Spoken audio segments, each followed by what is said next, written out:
I grew up in New Delhi in the 1980s and 90s. And my mom at one point became a single mother with 2 young kids to bring up. Soon after she became a single mother, she lost her job.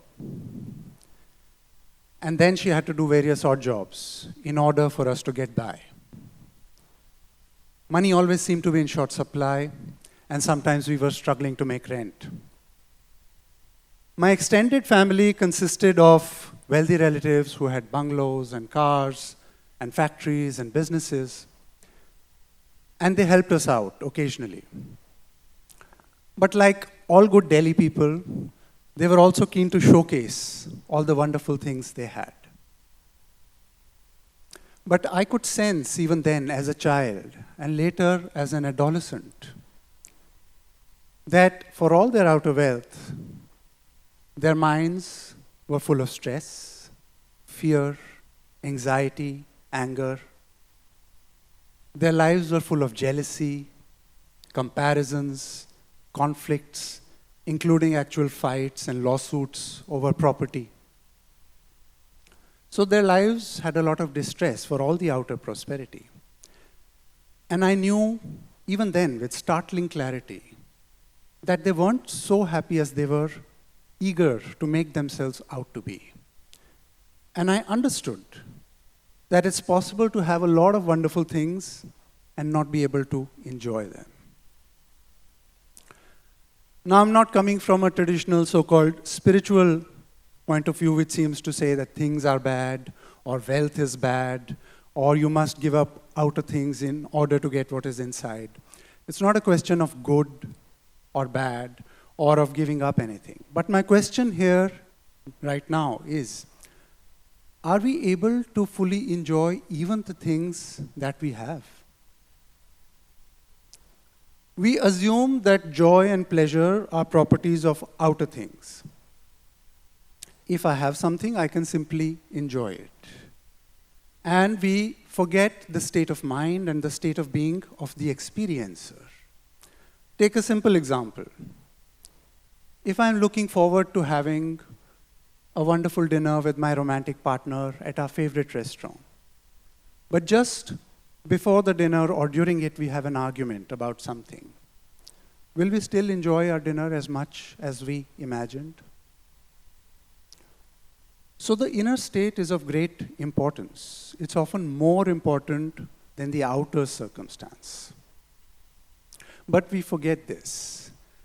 And our attention is hypnotized by objects and the effort to get them or experiences. And we forget about the subject. Now, all things in the outer world are made up of 3 kinds of phenomena or some combination. The first is things, phones, cars, clothes, material objects of all kinds. The second is relationships, family, friends, partner, colleagues. And the third is experiences. Travel, adventure, movies, or these days social media consumption, if you call that an experience. But who is at the center of it all? Who is the one experiencing it all? What is his or her state of mind? Now, the things of the world are wonderful and they are meant to be enjoyed. But the richer our inner world is, the greater our enjoyment of outer things becomes also. And inner wealth is connected with depth and with presence. Think about love. If I'm spending time with a loved one, and I'm deeply present, and they are deeply present in that moment, then that time becomes very precious. But if in that same time I am in a scattered or distracted or stressed state of mind, or they are, then that same time will feel spoiled or wasted. It's the depth of presence which makes any experience wonderful.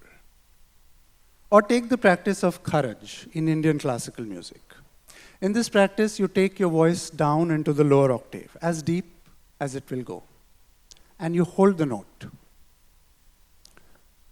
So one of the principles of this practice is that the deeper you can go, the higher then your voice can soar. So deep and high go together. When we live on the surface of ourselves, we miss out on even all the outer things we have. We don't really experience them. We don't really enjoy them. But when we access deeper parts of ourselves, our outer life and experiences become more rich, more alive, more vivid, more vibrant.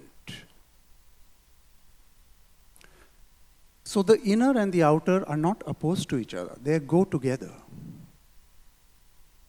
Also, when we bring the focus back on the subject, we can step away from a consumeristic mindset.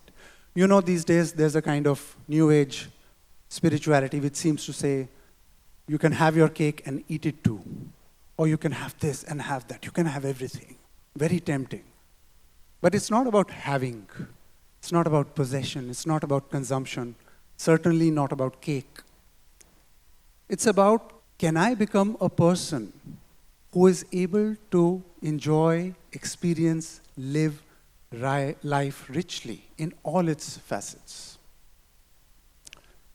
So how can we get this inner wealth, which makes our outer life more alive? Can we simply buy it in a shop? Or order it online, express delivery? Well, that's the subject for a whole other talk. But for now, suffice it to say that it's not something that can be bought, but something that has to be cultivated in oneself. It's something that has to be grown or earned. Just like we give time and attention in order to earn outer wealth, we have to give time and attention to earn inner wealth also.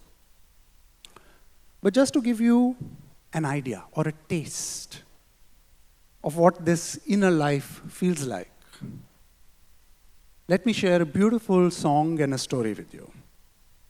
So this story comes from Gujarat, where we are, and is told by Dhruv Bhatt, who's a well-known Gujarati poet. We call him Dhruv Dada. So Dhruv Dada tells this story. And once upon a time, he was walking along the coast of Gujarat. And it was summer months. It was afternoon, very hot.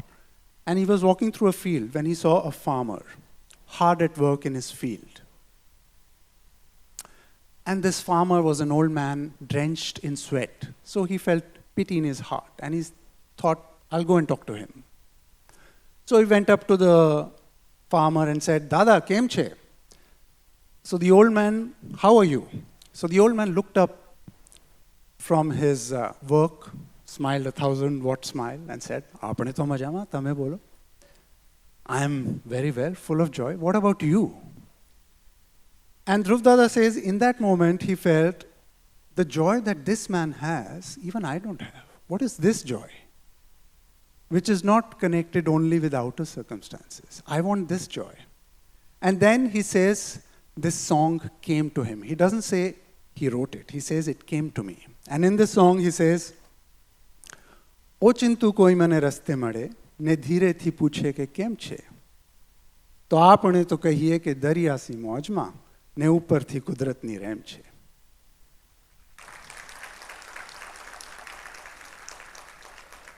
If suddenly I were to meet someone on the way, and if they were to ask me, how are you doing today? Then I would say, like the waves in the ocean, I'm at play. I'm in joy. And then there is the bounty of nature. It's a very beautiful song. In one of the verses, he says, water in the eyes comes and goes, but the source within never dries. The accounts of less and more are kept by the shore. The ocean is not bothered about these scores. The sea doesn't care what is less, what is more. Only those who are standing at the shore, they calculate. So become the ocean. The sun rises and the sun sets, but the sky above me is always the same. Joy and sorrow come and go, but you can become the sky.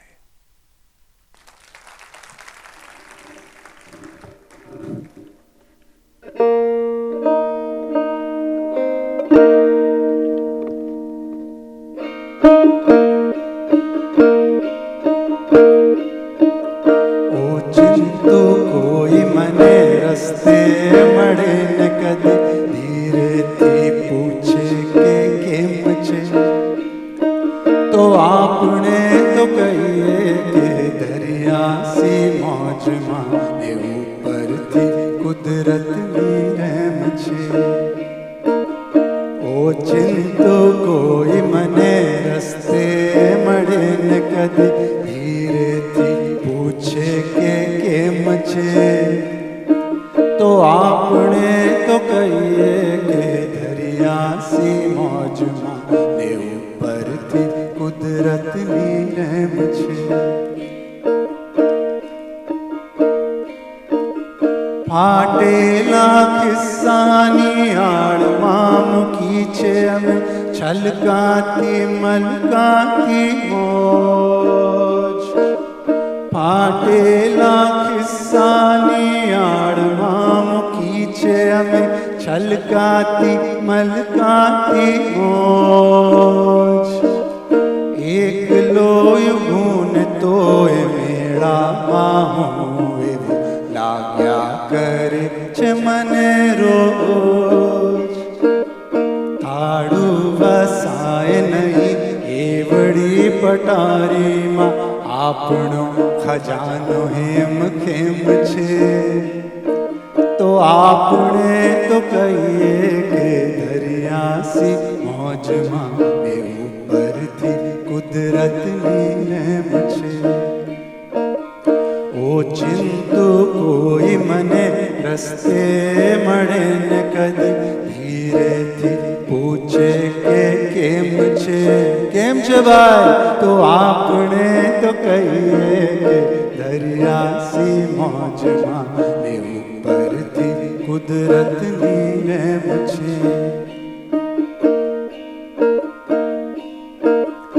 આંખોમાં પાણી તો આવે ને જાય, નથી ભીતર વિનાશ થતી ઓછી. આંખોમાં પાણી તો આવે ને જાય, નથી ભીતર વિનાશ થતી ઓછી. વધઘટનો કાંઠાઓ રાખે હિસાબ નથી પરવા સમંદર ને હોતી. આ સૂરજ તો ઉગે અને આથમીએ જાય, મારી ઉપર આકાશ એમ નેમ છે, તો આપણે તો કહીએ કે દરિયાસી મોજમાં ને ઉપરથી કુદરતની રહેમ છે. એવરીવન. ઓચિંતો કોઈ મને રસ્તે મળે ને કદી ધીરેથી પૂછે કે કેમ છે, તો આપણે તો કહીએ કે દરિયાસી મોજમાં ને ઉપરથી કુદરતની રહેમ છે.